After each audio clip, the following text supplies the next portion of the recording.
Bonjour tout le monde, alors vous êtes dans ce dernier des vidéos sur les archétypes qui vient avec mon infolettre, en fait mon e-book Vivre nos cycles en conscience. On parle maintenant aujourd'hui de la sorcière. La sorcière, cet archétype mal aimé souvent ou mal connu. Qui fait référence à la phase des menstruations que j'aime bien appeler les lunes. Les lunes comme ce moment où les femmes de différentes nations autochtones, mais aussi de différents premiers peuples à travers le monde se réunissaient pour vivre leur menstruation pendant plusieurs jours.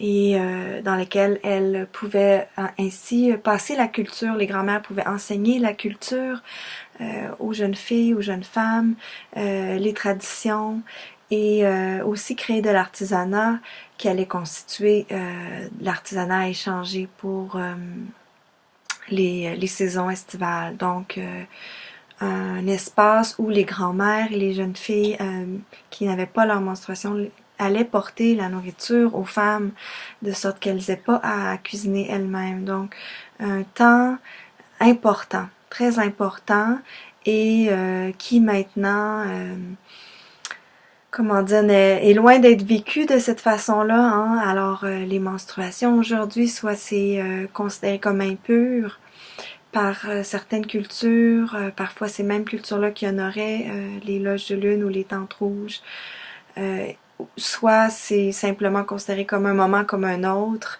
et il faut se mettre un tampon et aller travailler comme si de rien n'était, hein, comme disait l'annonce, être une femme Tempax avec ces femmes qui font du sport, vont à la piscine, sont en bikini.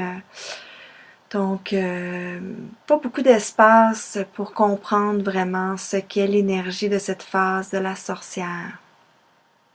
Alors, c'est quoi cette phase de la sorcière? C'est une phase où notre corps se rend compte qu'il n'a pas été fécondé, ordonne la sécrétion de la progestérone et libère la partie interne de l'endomètre, donc qui est notre peau intérieure de notre matrice, de notre utérus, qui se construisait pendant le cycle, libère cette peau-là, ce sang-là, et qui est d'ailleurs la quintessence des liquides, hein, qui est loin d'être impur, au contraire, c'est tout ce qui est nécessaire pour nourrir un futur être, hein, parce que tout ce sang qui s'est créé est gorgé de nutriments pour nourrir un futur embryon, fœtus. Donc, c'est le nec le plus ultra des liquides qui puissent exister et c'est pourquoi c'est un engrais extraordinaire que souvent, que les industries ont souvent tenté d'utiliser, mais on dirait que c'est pas encore passé là, dans la recherche industrielle, heureusement, peut-être. Donc, bref, je divague dans cette vidéo aujourd'hui avec vous. Je suis tellement contente de parler de la sorcière, c'est un archétype que j'aime beaucoup. Donc, ce sang qui coule, c'est exigeant pour notre utérus quand même, c'est exigeant pour notre corps et c'est normal de se sentir fatigué, c'est normal d'avoir envie de s'allonger et ça serait normal de prendre une journée de congé si ce n'est pas plus, mais disons quelques heures, une journée de congé pour vraiment pouvoir laisser le temps à notre utérus de se régénérer. Pour le reste du cycle. Donc, je suis contente de voir qu'il y a une société, une compagnie en Angleterre qui a maintenant, qui offre maintenant à ses employés de prendre congé, d'être payé aussi pendant cette journée-là. Il y a la loi aussi en Italie qui est le congé menstruel. Donc, il y a différentes choses qui existent en lien avec ça maintenant. Donc, la sorcière, c'est une période où on va utiliser ce que j'aime bien appeler le kit de la parfaite enlunée, donc la bouillotte, qu'on remplit d'eau chaude, qu'on se met sur les reins ou sur le ventre, et les plantes médicinales dont je parle dans mon e-book et dont le framboisier. Je voulais vous parler du framboisier aujourd'hui. C'est une plante antispasmodique utérine, une légère sédative utérine. On dit même qu'elle est anti-inflammatoire, Elle réduit les douleurs. Il y a beaucoup de femmes qui disent, mais moi, quand je prends du framboisier, ça marche pas. Puis, c'est vrai que ça m'est arrivé, moi, dans ma jeunesse, d'utiliser du framboisier sans succès. C'est comme ça que j'ai connu le pain bina. Mais en fait, le framboisier, parfois pour certaines femmes, peut nécessiter des grandes doses et est meilleur en tisane. Donc, ce que je dis à mes étudiantes, c'est on se saoule de framboisier, on en boit beaucoup.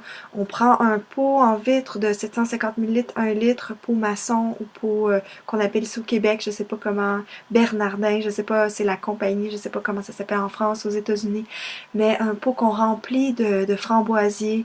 On remplit le fond, une bonne poignée, et on met de l'eau chaude.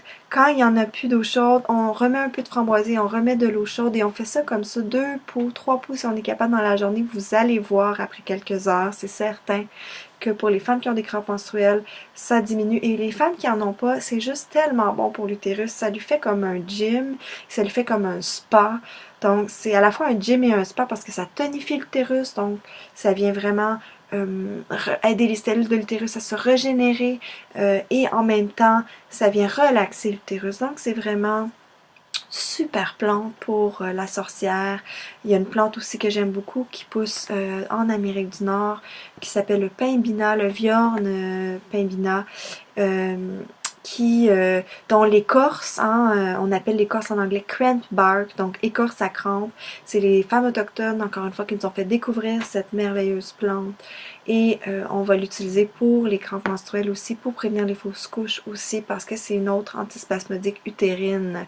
Donc, je vous dis comment l'utiliser dans le livre. Ce sont vraiment des alliés pour les femmes pendant cette période, mais vraiment, c'est pas toujours facile quand on est employé salarié surtout de le faire, mais il faut trouver un moment pour donner une pause à notre corps pendant la phase de la sorcière.